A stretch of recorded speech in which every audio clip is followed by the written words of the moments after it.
Bismillahirrahmanirrahim.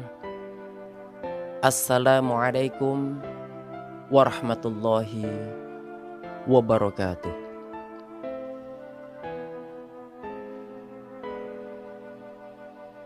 Jangan bersedih menghadapi kritikan dan hinaan. Sesungguhnya kita akan mendapatkan pahala dikarenakan kesabaran kita menghadapi kritikan dan cercaan itu. Dan kritikan mereka itu pada dasarnya pertanda bahwa kita memiliki harga dan derajat. Sebab manusia tak akan pernah menendang bangkai anjing, dan orang-orang yang tak berharga pastilah tak akan pernah terkena sasaran pendengki. Artinya, manakala kritikan yang kita terima semakin pedas, maka semakin tinggi pula harga kita.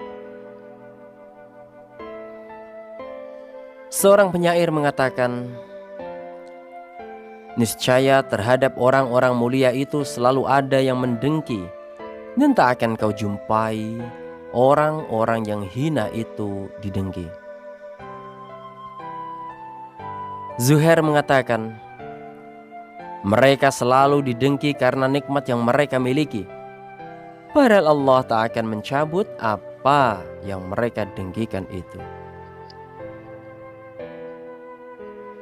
Seorang penyair yang lain berkata, mereka tetap dengki padaku meski aku telah mati.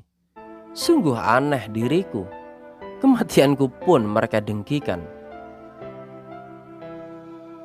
Penyair lain berkata, aku mengeluh karena kezoliman pemfitnah, dan tidaklah engkau dapatkan manusia yang punya kemuliaan, melainkan akan selalu diterpa kedengkian.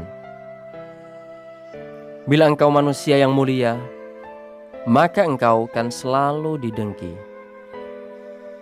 Namun kalau kau miskin tak berharga, mana mungkin ada yang mendengki?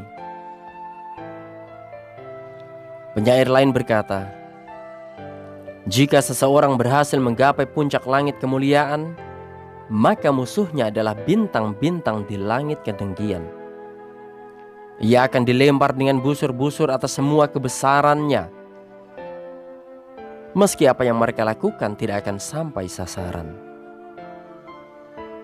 Syahdan, ketika Nabi Musa alaihissalam memohon kepada Allah agar dia menghentikan kejahatan mulut kaumnya, Allah berfirman, wahai Musa, aku tidak lakukan itu untuk diriku. Aku menciptakan dan memberi mereka rezeki, namun mereka justru mencela dan mengejekku. Dalam sebuah hadis diriwayatkan bahwa Rasulullah SAW bersabda, Allah berfirman, anak Adam mencerca dan menghinaku, padahal tidak seharusnya ini ia lakukan. Adapun cercaannya kepadaku adalah bahwa dia mencerca zaman, padahal akulah zaman. Aku bolak-balikan malam dan siang sekehendakku. Sedangkan hinaannya kepadaku adalah ia mengatakan bahwa aku memiliki sahabat wanita dan anak, padahal aku tidak memiliki sahabat wanita dan anak. Kita tidak akan pernah dapat membungkam mulut manusia untuk tidak melakukan pelecehan terhadap kehormatan kita.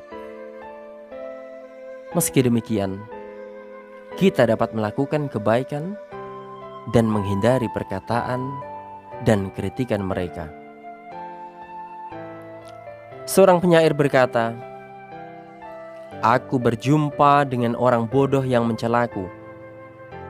Ku tinggalkan ia seraya berkata, aku tidak peduli.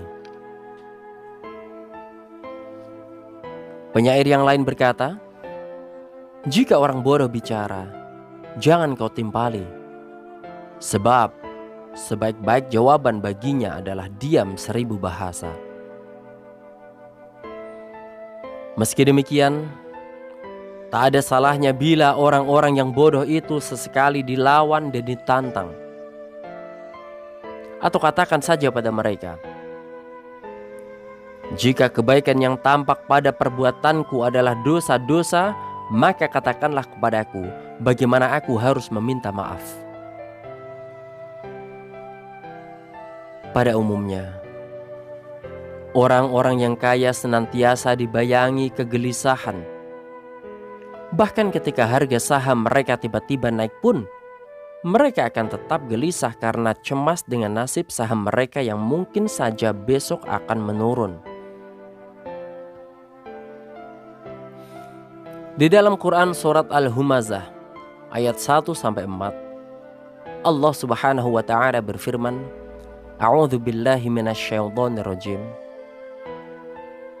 Kecelakaanlah bagi setiap pengumpat lagi pencela yang mengumpulkan harta dan menghitung-hitungnya. Dia mengira bahwa hartanya itu dapat mengekalkannya. Sekali-kali tidak. Sesungguhnya dia akan dilempar ke neraka hutomah.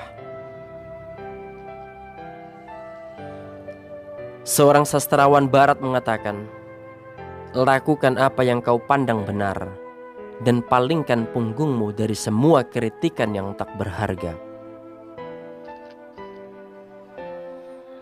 Ada beberapa hal yang perlu kita renungkan dan kita coba. Jangan pernah membalas cercaan atau olok-olok yang melukai hati kita. Karena kesabaran kita dalam menghadapi semua itulah yang akan dengan sendirinya menguburkan semua kehinaan. Kesabaran adalah sumber kemuliaan. Diam adalah sumber kekuatan untuk mengalahkan musuh, dan memaafkan adalah sumber dan tangga untuk mencapai pahala dan kemuliaan. Ingat, separuh dari orang yang pernah mencerca atau mengkritik kita itu akan melupakan cercaan mereka.